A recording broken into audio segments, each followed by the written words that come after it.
Alrighty, what up? Howdy folks, welcome back to the MatchNet podcast. It's your boy. Welcome back to this podcast that is only for you, my friend, listening.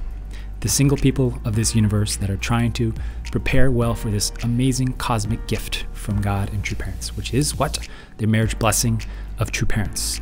If you're with us in this podcast, it means you're in the right place, and I want to encourage y'all to subscribe, to follow wherever you are, only because we want to spend more time with you, and the more episodes we can spend time together, the more you will make really good decisions. Today's episode is on the topic of, is it okay to have preferences? And this is the age-old question that we get a lot. I recorded this for a group of sisters that I was mentoring for, facilitating a group for, that were matching candidates. And I felt like it was appropriate to let y'all in on this secret episode that has never been released before. The concepts that are going to be applied in this video will be relevant to anyone, regardless if you're a brother or sister. So please enjoy, listen up, and I'll see you guys soon. What exactly do you look for in a spouse? What do you look for in a man when you're trying to find your eternal partner, right? And with that question is a very important question, which is it okay to have preferences? Maybe you have a preference about how tall or anything, internal or external preferences. Now, I'm willing to bet, actually, you probably do have preferences, and that's okay.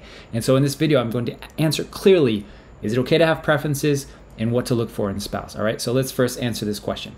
Is it okay? Yes, it is okay to have preferences when you're looking for a spouse. But, however, very, very important big caveat here. Number one, you need to make sure, you absolutely have to make sure that the first thing you're looking at when you're finding a spouse is, do your values align? Do you have a common vision for your life? Do you have common values, a common value system? And first look at that. And then after you look at that, everything else underneath that is 100% optional and up to you, okay? Completely optional. The problem is people reverse it. And they usually will look at first at my preferences, whether external or internal preferences, and then they will say, hopefully, maybe, in case they might perhaps align with me, with my vision for my life and my values. But if you do that, guess what happens? If you look first and foremost, for example, if you say, oh, I want a spouse who is physically fit, right? And that's okay. But if you do that, look what happens is that in a relationship, it is very likely actually and possible that that primary thing that you're basing your entire relationship on, your preference, can within your lifetime change drastically, because you might marry someone, he might get that dad bod, overweight, stop working out, stop taking care of himself. That many times happens. And then your entire foundation of your relationship is shattered, and what are you left with, right? And this is more common than we think. And then on top of that, because we're talking about the blessing here, which is an eternal commitment, what happens when you go to spirit world? Tell me how much the preferences matter when you go to spirit world. Infinitely less relevant, completely irrelevant when we go to spirit world, because we know that the only thing that you will bring to your spirit world, to the afterlife, is going to be the internal. It's going to be your values. It's going to be love that you experience within your life. So the first and foremost thing that you must absolutely look at when you're looking at a spouse is, do our values align? Okay, now let's look at what True Father did when True Father was matching the first generation, or people that went to True Parents matching, my parents, maybe your parents. When True Father is matching someone, what is the criteria in which he was putting people together? What's the criteria that people are going to True Father's matching? If you think about it, there's only two. There are only two things that are required for True Father to match people, for them to create a lineage, a family centered on God. Number one is that they have to be the opposite gender. That's it. That's the first thing. Number two is they have to have a shared belief in the blessing, specifically a shared faith in true parents. Because if they didn't, they wouldn't be there at the matching ceremony. Does that make sense? So if True Father can match anybody together, because he knows that if he puts two people together that have a shared vision, shared values in the blessing, and want to raise their children in that faith, in that environment, True Father knows that they can make it work and they can create an ideal family. If True Father went outside in the public, in the streets of New York City, he found two random people walking on the sidewalk and said, hey, you and you're matched, what do you think they would say? What are you talking about? What are you crazy? What are you saying? Because they have no foundation. There's no common base. And that's why it's most important, number one. Okay. Now, the second really big caveat, when you have preferences, let me say again, it's okay to have a preference. However, if you have preferences that are underneath, the first most important thing is, do you have a shared vision and values for the blessing? If you do have preferences, you need to understand that there are serious risks associated with doing that. All right. The first risk that you have is that you are physically limiting the pool of opportunity in your life. You're physically limiting the people that you can get matched with, okay? Let's take, for example, your preference is that you have someone that is taller, let's say 170 centimeters, or like 5 feet 6 inches, right? Very common for sisters, especially, to have this kind of preference. If you do that, you have to know that you are actually physically limiting your pool of opportunities significantly, because numerically speaking, a large percentage of the men in our movement are actually shorter. Did you know that? If we consider the fact that a lot of men in our movement that share your faith, that want to receive the blessing, that are open to a relationship and matching process, most of them are actually from Asia, from Japan, from Southeast Asia, most numerically, okay? So you're physically limiting your pool of opportunity, and statistically, it's going to be harder. So that's the important thing, number one. The more important thing to understand, the risk associated with preferences, too many preferences, is that you are limiting the opportunity for God to work. Because God might say to you, I would suggest that this person, who is my son, that I love dearly, and I suggest because it would be a good match, I suggest them, and they are short in Japanese. How sad is it if the first thing you look at is, you know what, you're short, and you completely ignore the fact that God has hand-selected a suggestion to you, right? And of course, that's your responsibility and that's your prerogative, and you just have to own up and take ownership of that decision. But the second huge risk associated with having too many preferences is that you are actually literally limiting the way that God might be able to work. And I want to reference a very important story that we shared in the MatchNet podcast, one of the episodes, where it was one brother who was an American brother, Ilya, and he was sharing his matching experience with his lovely wife, Diane, right? And his experience was that when he was looking for a spouse and his parents asked him, what kind of spouse are you looking for? His initial thought was, I will be matched to anyone except for a black woman. And he said, because I cannot handle a black woman because the culture is too different from mine. And because he's wise and he has enough self-respect and self-awareness to ask himself, is that really mature? Is it possible that God might be suggesting to me a black woman, and I was unwilling to look at them as God's daughter, and instead I was looking at them through my eyes? How sad would it be if that was the situation? And that's what he thought. And he's like, that's actually very selfish of me and closed-minded. And so in the moment, he opened his mind.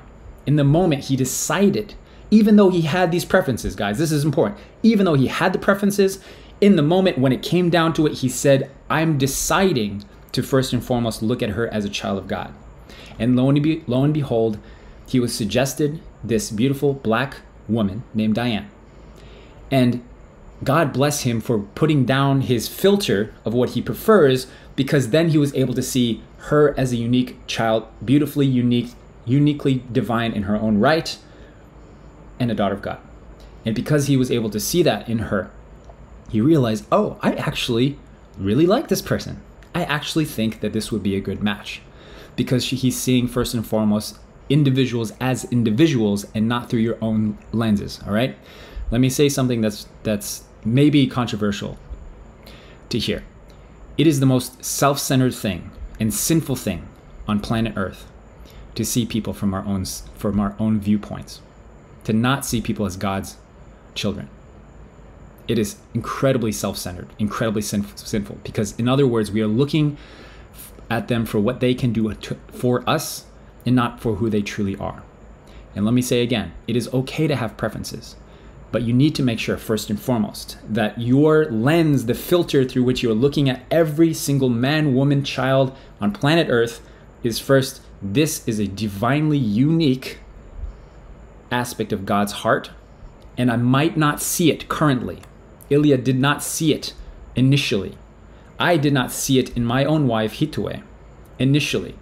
But I might not understand it now, but I'm committed to choosing to see it over time.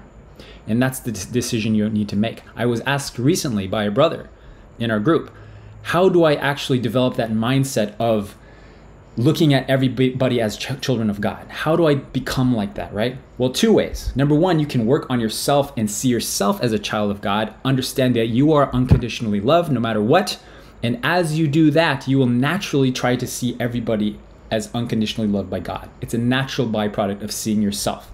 Because if you think God doesn't love you, what are the chances that you're going to think that God loves other people? Zero.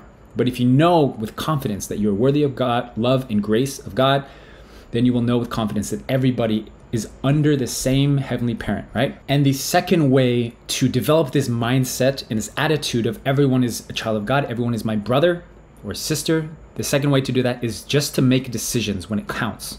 When it comes to it, when somebody approaches you, when a family approaches you for a matching process, when you approach another family, it's a decision. You may still have preferences, yes. Like Ilya still had preferences for not a black woman, but he was willing to put that down because he had something more important at hand. He had a priority, he had a mission. I want to create God's family. I want to have a God-centered family, and therefore I'm willing to put away my physical preferences because maybe God might have a suggestion that is beyond what I'm seeing right now, and maybe I might be able to see their beauty over time. And that's really what it comes down to, is deciding in the moment that I'm going to do this. It's a decision you make, okay? Think about when people go to Father's Matching. Do you think that every single person that goes to Father's Matching has zero preferences? No. I guarantee you people do. Maybe it's deep down, deep-seated. They're not willing to admit it or verbalize it, but I promise you there is, because we're human. But what do? They decide, even though I might have preferences, I'm going to go with faith that there's something that I'm not seeing in every Black, Japanese, Asian, Korean, Italian, Spanish, South American, Brazilian person on this planet, and I'm willing to learn how to love them no matter what. All right? And that's what it takes. It takes that deliberation and strategy to find the person, okay? So, to wrap this up, I want to emphasize this important point. What do you look for in a spouse? It's the ultimate question. Really, there's only two things. Number one, opposite gender. That one's easy. Number two, they have to have a shared belief in mission and value system. Inside the realm of the blessing in our movement, and also inside secular marriage, the recommendation, even in the secular marriage realm, is find somebody that has a shared common mission with you, right? And because we're talking about the blessing, which is an eternal commitment in the context of we want to create long-term, everlasting, eternal blessed families and blessed couples. In that context, what is important is you have a shared vision, a shared value system around the blessing. So specifically, how do you want to raise your kids inside this blessing, all right? What kind of faith do you want to develop as a couple? What is your conviction about about blessed families, about the blessing? What is your conviction about God and spirituality? Talk about these things. And if you're aligned in the most important ways that are actually important and actually matter, if you're aligned in those, you can make it work and you will be happy.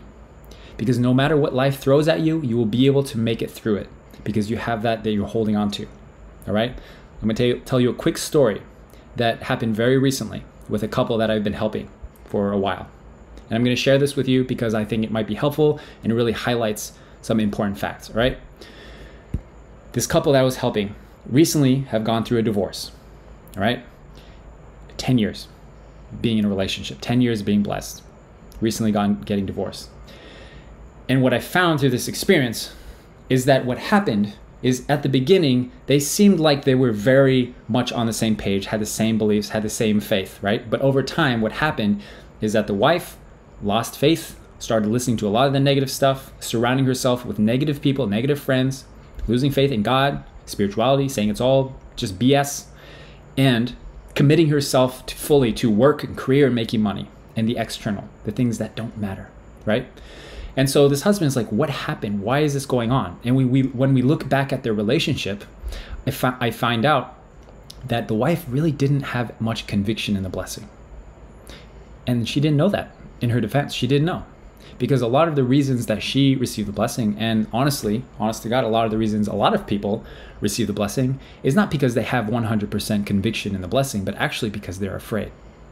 They're afraid of the alternative. They're afraid of disappointing their parents. They're afraid of disappointing their community. They're afraid of feeling rejected by their faith and by their church community and the people around them if they don't receive this blessing, okay? Now, that might sound far-fetched and out of this world, but it's actually a lot more common than we think. I myself had a little bit of that when I received the blessing, right? And so what happened to this couple is that her entire belief system was not really genuine. It was not conviction in God. It was not conviction in anything. It was really just, I want to do this for my parents because my parents want me to do this. And if I don't, then I don't want to deal with the consequences of upsetting them, disappointing them, and receiving anger, right? Being bestowed all of that stuff. So what she did is just, God bless her. It's a very difficult situation to be in. She didn't really know what she believed in. She didn't really, and the couple didn't really talk about that kind of stuff because they were maybe filtered. Their lenses were fogged by a filter of other stuff, infatuation, preferences, career, making money, and vision and that kind of stuff. But it wasn't really together built on something deep. Foundationally, it was not built on something everlasting like the blessing. Okay? Now I'm using this couple as an example because it's very common that if people don't have aligned visions regarding things that are actually, deep and personal and value systems, fundamental value systems, what happens is either they will split or one of the individuals will compromise and go to the other side. And in most cases in our world, it's easier to go the side of, the blessing is not important to me anymore. I don't want to raise my kids in this environment. Faith is not real. God is not real. Spirituality is not real. Let's listen to a bunch of negative podcasts about our church. Let's listen to all the websites that are bashing our true parents, right? And that's where they will gravitate towards naturally, and they'll stop going to church, etc. Right? Let me tell you guys something. True parents came here to give the blessing, right? Wrong. True parents came here to give the blessing to specific people that want to share the blessing with their children and with other people. And it's a different way to think about it because we often think like, oh, true parents came to give the blessing. Yes, but they also came to give the blessing to people, specific people that want to pass this on to their children. And that's why it's so important to have conviction in what this blessing is and a personal understanding of God, true parents, and spirituality, right? Because if two individuals who are in a relationship don't really care about the blessing and they're just doing it, to please people or whatever, what are the chances that they're going to teach their children about the blessing? 0. What are the chances that their children or their grandchildren will ever receive the blessing and really have a genuine curiosity to understand God and true parents? 0% chance. There's no chance. So what true parents and what God really actually need is not just 2 people that are committed to the blessing and to each other. They actually need 2 people who are committed to the blessing and committed to raising their children in that environment and to share it with other people. That is what is needed to create lineage. That's how lineage is established, guys. All right. So I want you to remember from this video, if anything, it's more important than anything else is that you have a clear understanding of what your faith is, what your belief is, where you stand in your relationship with God, who God is to you, what spirituality and spirit world are. And on that foundation, you can have conviction in where you're going. And when you find a person to have a matching conversation with, and you speak with them, and you have give and take with them, it will be clear to you that this is a good decision. Even if I maybe don't prefer some things, some quirks, some characteristics, but I know I trust God, and ultimately it's your decision and you have to take ownership for it. I love you guys. See you later.